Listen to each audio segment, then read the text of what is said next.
so the next thing we need to do is that I don't want these to be full numbers. I want them to be like a percentage. Like what percentage what percentage of the total price is this? So in order to do that, divide them by the total prices. But R does things by row, and we need to do it by column. Always hold a bomb? Right? This agriculture sector has like an output count here, and I need this to be all divided by the output number, not row, by column. And so flip it. I flip the rows and columns. I divide it. And that together will do it. And then finally at the end, I turn it into a matrix. And a matrix is the same thing really, but just R views it as a matrix instead of a table. That's all that's. Okay, so here we've got the actual for loop. So first what we do is we set this variable to lists called iter v and iter v. These are the directly correct. Right at the start, they're gonna be 0. You can see over the right. What we have now is we have a for loop, and what that does is it moves through 31 times. So one time for each column of the table, right? These are 33 by 33. And so for each column, first it takes it has this thing called C remain, and it sets that to whatever table, which means that it's the full values, not the then we have over here VSum and PSum. Those we're gonna set those to whatever the V1 is already that we got from here. So when it goes through this list the first time, it's gonna grab the first V from this column. The second time we'll grab the second V. Same thing for B. Then we've got remaining. And remaining it's just the total like constant capital is just keeping track of which commodity you're using. We're talking about commodities from agriculture or mining or what. And so, but we just, for this remaining variable, we just want sum. Hey, Bob, that's the start of the for loop. Then we got this while loop. And what a while loop is while the statement is true, it'll just keep going and going and going until the statement becomes false. And so what we're checking is remaining greater than 0.1? If so, keep looping. The reason why we're picking 0.1, if we look at our table over here, all of these variables, they have like a point whatever. So we don't want to go below the significant figure in the table. We're not going to get accurate results if we go lower than this. So basically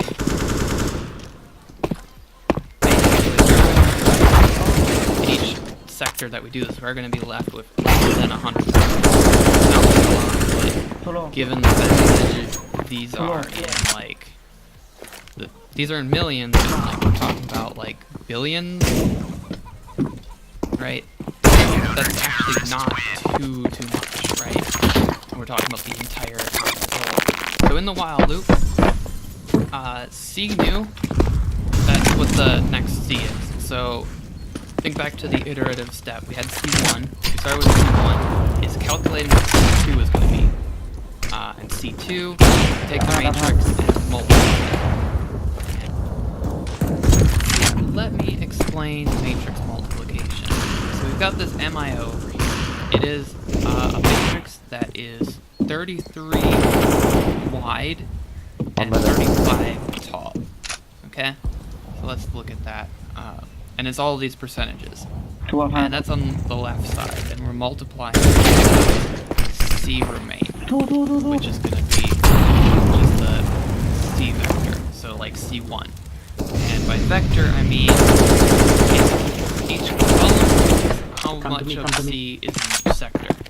So how much C1 is from agriculture, Short loss. how much is from agriculture, how much is from mining. The first term will be agriculture, second one will be food products, and so on. Joe, man. What matrix multiplication does is, by a vector, is it's going to take the first term up here, row and column, it's going to multiply it by the first. Actually, let me backtrack. What it's going to do is if we take a matrix and we multiply it by a vector on the list, we're going to end up with another vector. And the formula for this is a percent. So our vector, let's say we had like 100 in, so we had 100 in agriculture, mining. Yeah, we'll just go with those two. So to calculate the next, what it'll do is it'll take this one, this term, which is how much comes from agriculture, and it'll multiply it by the term. And then it'll, so how much of the agriculture of C1, or how much of the agriculture of C1 the agriculture of C2 comes from mining in C1, and so on. So, get the first term, where does the agriculture come from in each sector? And that will, it'll multiply and add together, so you get a total. Okay, in C2, here's how much agriculture you have now. And then that'll be the first thing in the new vector. And it'll go down here and do the same thing for mining and go through. And then that'll get the second term. And then same thing for the third one in food. Now we've added two at the very bottom. And so what these two at the very bottom is that this is how we get V2 and P2. The second to last row is V's, and it'll multiply them out to find V2. And then same thing for P2. Okay? That's how that works. Next we have VSum. VSum plus what's left. So when we added, way back up here, when we added V, where is it? When we added V, checking here, that's these last two slots. So it's going to find out for C2 or CN or whatever, what was the variable capital of that. So this first term calculates C2, this next term calculates V2, this term, or this line calculates P2. Okay? It also the it also sets the C remain. It locks off the V and P. We don't need that anymore, right? So it cuts it off.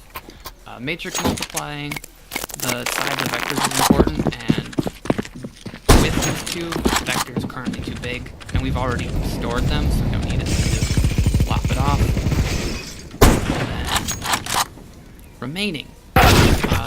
Remaining again is what we're looping by, and that's gonna lead to the sum of C remaining, so that's C2.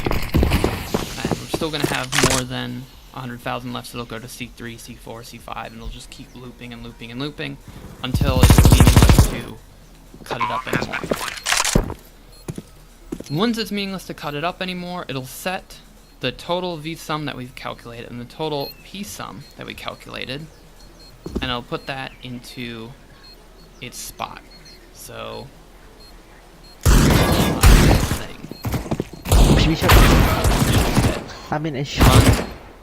so we can actually check variables, because how it should be now is, as we saw in that logic step, prices should equal it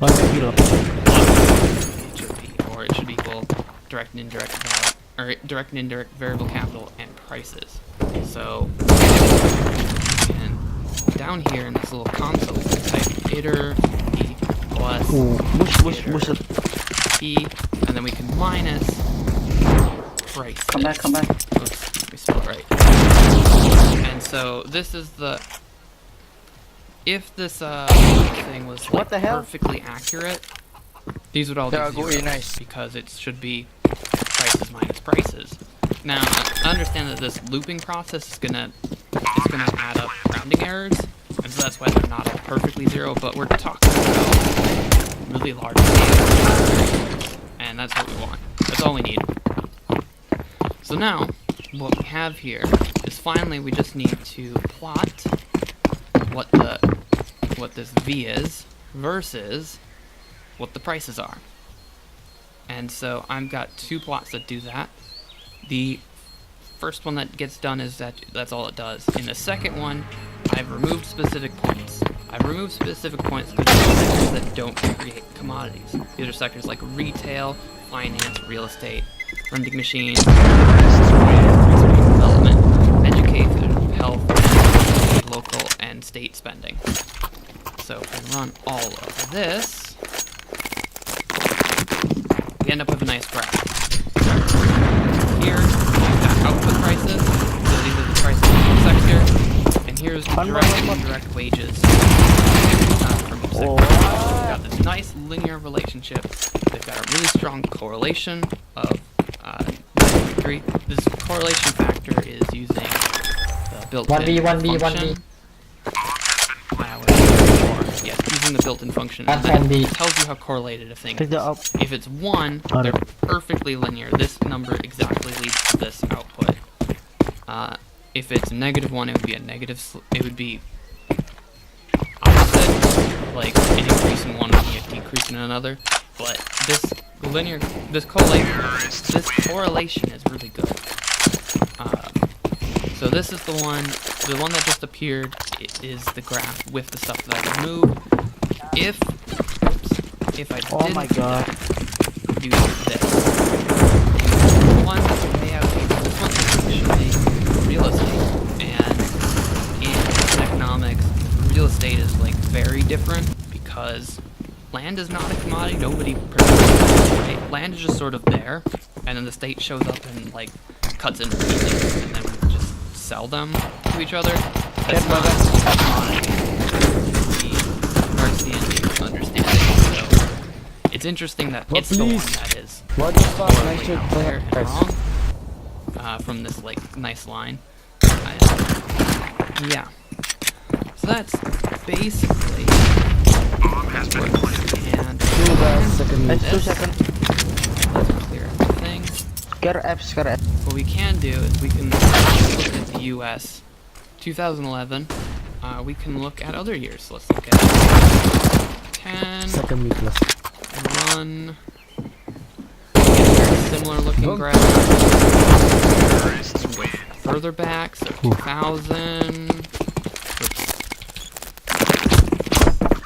Delete everything. I want to make sure that you're convinced that like one of these is not 2000. Yep. Same. 5.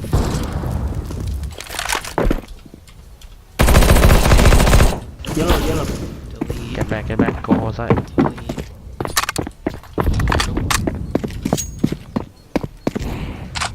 95.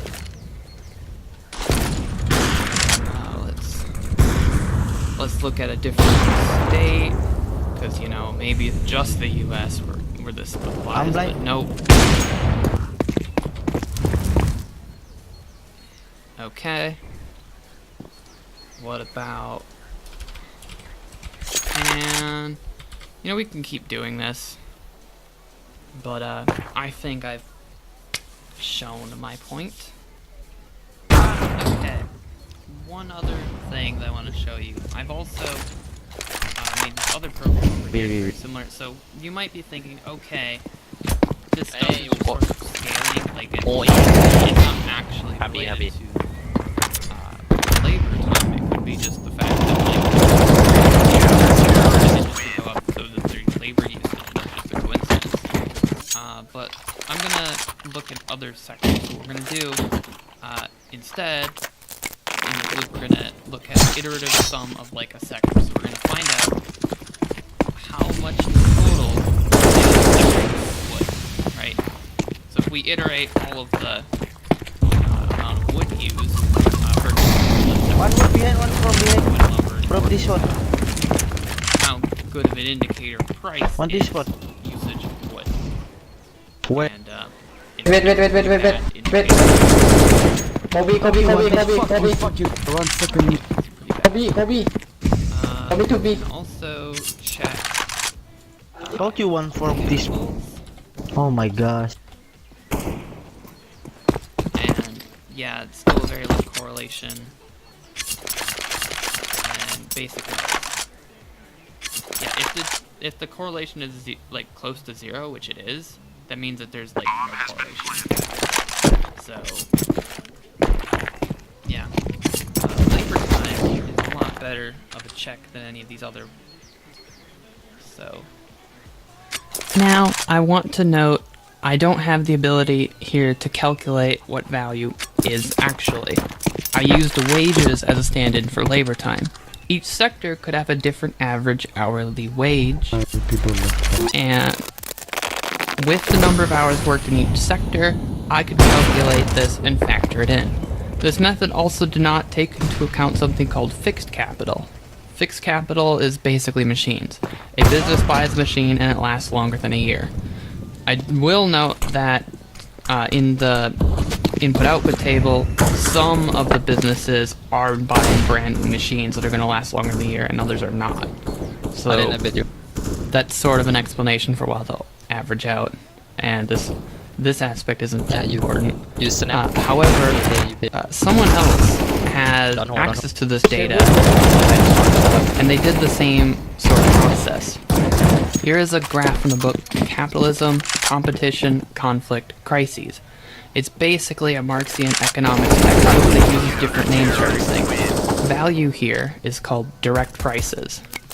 They also had more specific sector partitions, so they have some data points. Honestly, I could have made this video 30 seconds long showing you this graph, but I wanted to explain what it means and how it's calculated.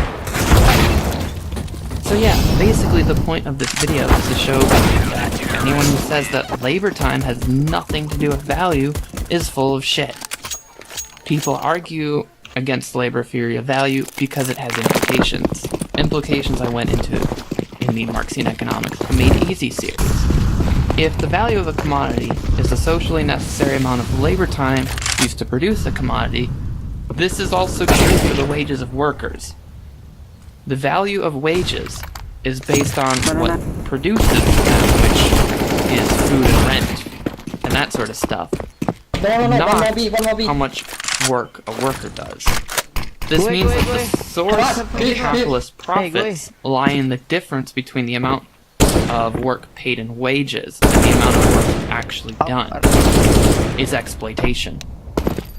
Thank you for watching. Have a good day. Goodbye.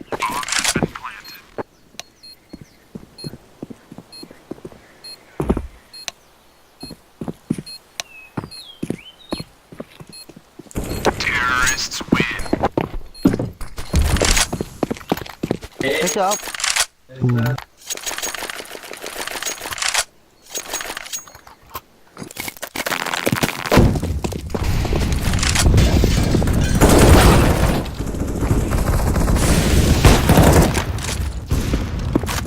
Man, push, bro. What the fuck?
Sorry, bro.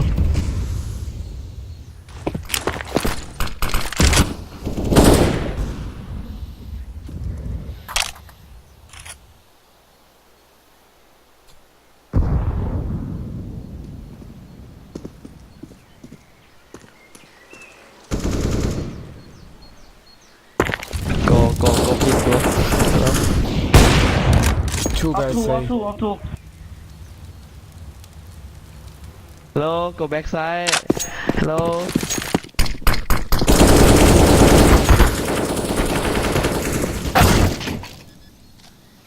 Bomb has been planted.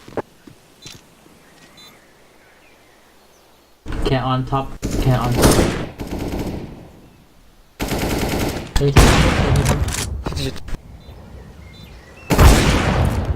One banana. Hey, you. Run. Yes. Run.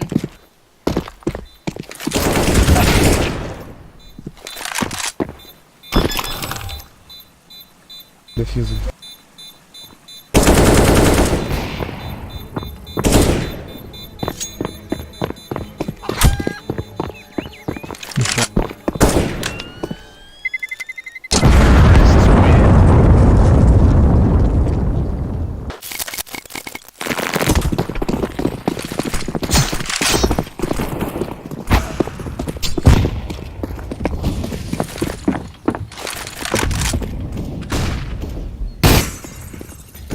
One close.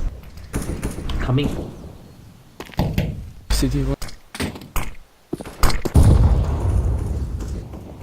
วนทำครับ One side, one city. 3B. Go ahead. Que shadow.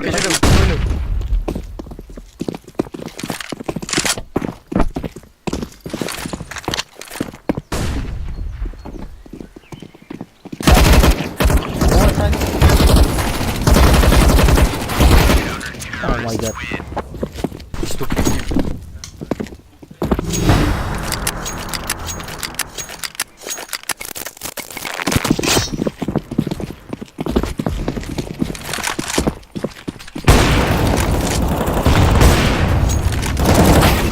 One low.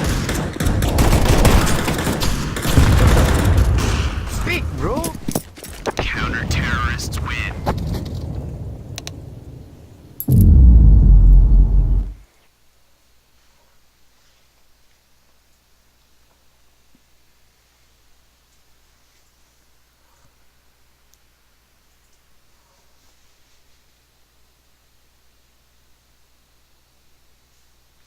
Wait,